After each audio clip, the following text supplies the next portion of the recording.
Rester sous le soleil, mais pas de panique pour les touristes. Les éclaircies vont arriver cet après-midi. Les températures de 17 à Cherbourg jusqu'à 30 degrés à Montpellier. Europe 1, le journal de Roland Garros. Avec Axel May. Bonjour Axel. Bonjour. Alors, Roland Garros, ici, c'est toujours Paris. Oui, des 5 Français sur les cours hier, seul Diane Parry a franchi le deuxième tour après avoir renversé la tenante du titre, la Tchèque Krejcikova, la jeune joueuse de 19 ans, 97e mondiale, a battu dans la soirée une Colombienne Osorio, 30 places de mieux au classement. Et ça lui donne des ailes. Ça me donne vraiment envie d'aller loin dans ce tournoi et de continuer à gagner des matchs. Donc je compte pas m'arrêter là en tout cas. Alors vous allez me dire Lionel, elle n'a pas l'air si enthousiaste d'être pour la première fois de sa carrière au 3e tour d'un tournoi du Grand Chelem. Un confrère lui a demandé ainsi ça bouillonner à l'intérieur. Je sais pas si je vais vous décevoir ou pas, mais en tout cas, non, c'est ma vraie nature. Je suis vraiment comme ça en dehors du cours aussi, donc je me force pas du tout à être comme ça. Voilà, Diane Parry ou la zen attitude. Ouais, effectivement. Alors au prochain tour, elle rencontrera l'américaine Stephens, ex numéro 3 mondial. Vous le disiez Axel, c'est la seule des 5 Françaises et Français engagés hier à avoir gagné son match du deuxième tour. Oui, chez les filles, Elsa Jacquemot a été battue par l'ex numéro 1 mondial, Angélique Kerber. Chez ces messieurs, Grégoire Barrère a été sorti par le géant américain John Isner. Corentin Moutet a été éliminé par son idole de jeunesse, Rafael Nadal. Et Richard Gasquet, malgré les encouragements du public, Richard Gasquet a été sorti en 3-7 par l'américain Sébastien Corda. Un bon client quand même.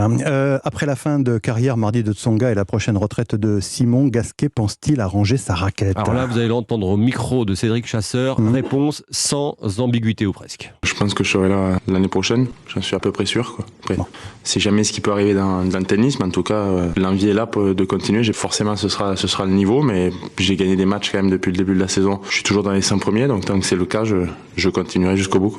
Le top 100 mondial, c'est le sésame pour accéder directement à tous les grands tournois. Et on notera aussi hier l'élimination de la Grecque Sakkari, numéro 3 mondial, demi-finaliste l'an dernier à Roland Garros. Les qualifications dans la douleur de l'Espagnol, du prodige espagnol Alcaraz et de l'Allemand Zverev. Qualification facile, en revanche, du tenant du titre, Djokovic. Il a eu une balle de match contre lui, Alcaraz. Alcaraz, exactement. Ouais, ça a été chaud quand même. Il était dans le Simone Mathieu et tout le public, c'était assez surprenant. C'était entre 2 Espagnols et le public avait choisi son camp, c'était le jeune Alcaraz. Le programme de ce jeudi de l'Ascension.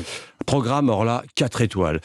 Écoutez ça, vous avez sur le central le numéro 2 mondial, Daniil Medvedev, le russe. Ensuite, il y aura la française, Caroline Garcia, Gilles Simon, toujours là, Gilles Simon, le mousquetaire, Alizé, Cornet en session de soirée. Vous aurez aussi sur le Langlaine, je parle que des Français, Hugo Gaston, et puis si quand même je vous dis Iga Świątek, la numéro 1 mondial, Stefanos Tsitsipas, le grec, et puis sur le cours Simone Mathieu, ce sera le premier match à 11h. Léolia Jean-Jean, elle n'est pas très connue, il faut dire que la 227e mondiale a 26 ans et elle a un parcours assez atypique. J'ai eu une grave blessure quand j'étais assez jeune, donc mes parents ils m'ont dit que c'était sûrement mieux que je parte faire des études parce qu'on ne sait jamais ce qui peut se passer en soi.